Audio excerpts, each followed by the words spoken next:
Salut, c'est Anicolaris. Bienvenue pour cette nouvelle chronique de Faune en alerte.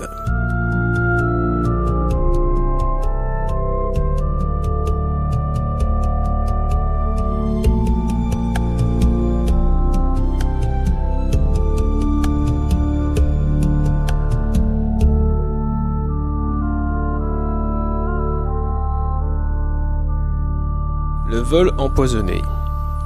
Si vous levez les yeux vers le ciel de nos campagnes, au-dessus des champs dorés, des lisières de forêt, vous aurez peut-être la chance d'assister à un spectacle d'une grâce infinie.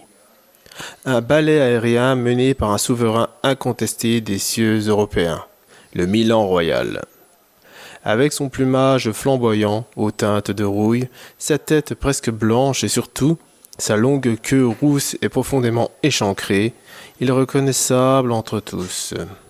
Cette queue, qu'il tord et incline constamment, est le gouvernail de sa perfection. Elle lui permet de pivoter sur place, de changer de direction avec une aisance déconcertante, faisant de son vol une démonstration de maîtrise absolue. Avec une envergure pouvant atteindre 1,75 m, il plane sans effort, décrivant de larges cercles dans les courants ascendants. Son regard perçant, d'une acuité incroyable, est rivé au sol. Il y cherche sa subsistance, un campagnol imprudent, un oiseau, mais aussi, et c'est là que sa tragédie commence, des animaux morts ou affaiblis. Car le Milan Royal est un opportuniste, un nettoyeur de la nature, un rôle essentiel, mais périlleux. Cette concentration intense vers le sol le rend terriblement vulnérable aux obstacles que nous avons érigés. Son vol majestueux peut brutalement s'interrompre avec les pales d'une éolienne, cet adversaire de fer silencieux. Un instant d'inattention et le balai prend fin. S'il évite ces géants, les fils électriques, invisibles à pleine vitesse, deviennent autant de pièges mortels tendus en travers de son royaume. Pourtant, la menace la plus sournoise n'est pas celle que l'on voit. Elle ne fait pas de bruit. Elle se cache à la nourriture même qui devrait lui donner la vie. C'est la menace d'un vol empoisonné. En tant que charognard, le Milan Royal est en première ligne. Il se nourrit des carcasses de petits animaux comme les rongeurs qui ont eux-mêmes consommé les appâts empoisonnés, les raticides et pesticides que nous répandons dans nos campagnes. Le poison ne tue pas toujours instantanément. Il grimpe insidieusement le long de la chaîne alimentaire, s'accumulant dans les tissus de ses proies. Quand le Milan Royal capture une créature affaiblie et la ramène à son nid, il pense offrir la vie à sa progéniture.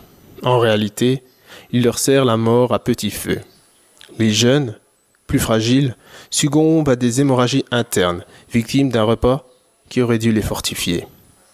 C'est la tragédie de son existence. Un père ou une mère, parfait chasseur, parfait parent, devient involontairement le bourreau de sa propre famille. C'est ce cocktail de menaces modernes, collisions et empoisonnements, qui a fait chuter sa population pendant des décennies. Mais l'histoire du Milan Royal n'est pas qu'une lente complainte. C'est aussi l'une des plus belles histoires de conservation en Europe. Au Royaume-Uni, par exemple, l'espèce avait été chassée jusqu'à l'extinction au XIXe siècle.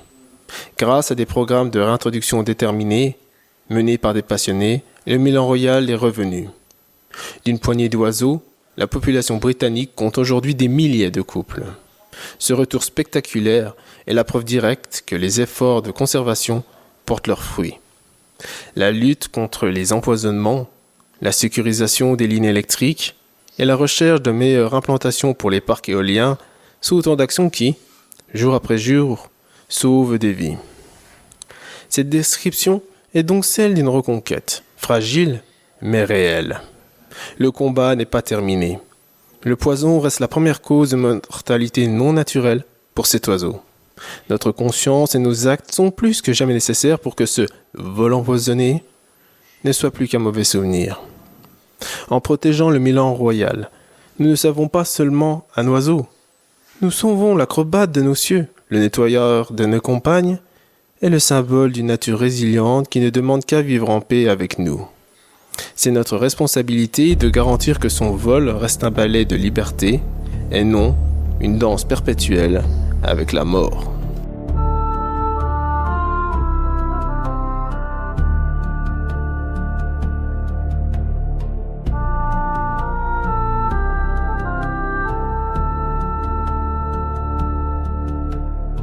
J'espère que vous avez apprécié cette chronique et qu'elle vous a permis de prendre conscience de la fragilité du monde animal. Vous pouvez prolonger votre connaissance de la faune sur Behance et Instagram avec le nom Anicolaris. Anicolaris.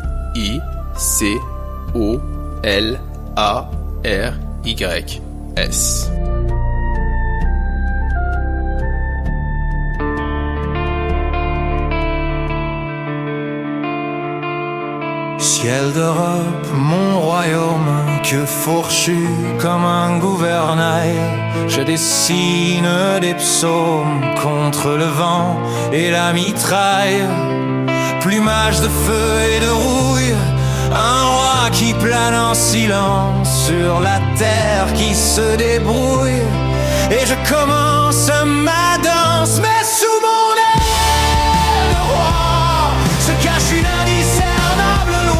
Un piège à chaque tournoi, c'est le vol empoisonné, une beauté que l'on déploie sur un champ de bataille miné. De bataille minée.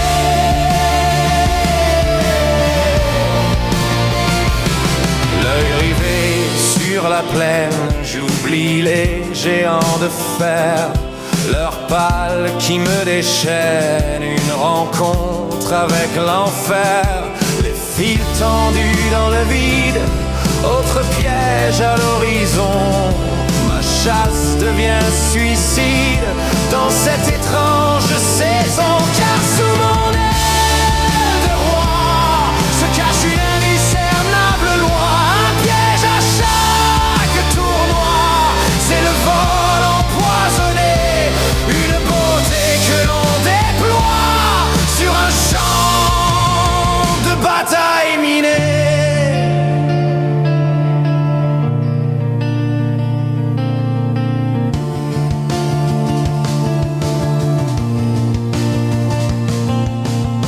Et si j'évite le métal, le vrai péril sous mes serres, ce repas qui semble normal est un cadeau pour les vers, le poison lent que je ramène au nid qui attendait la vie. Mais une main a brisé la chaîne de l'espèce que l'on croyait finie. D'une cendre, je suis rené et ma lignée se fait plus fort. Sous mon aile de roi, je combats l'indiscernable loi, je gagne ce grand tournoi contre le vol empoisonné, une beauté que l'on déploie pour une eau pas préservée. Un vol à préserver.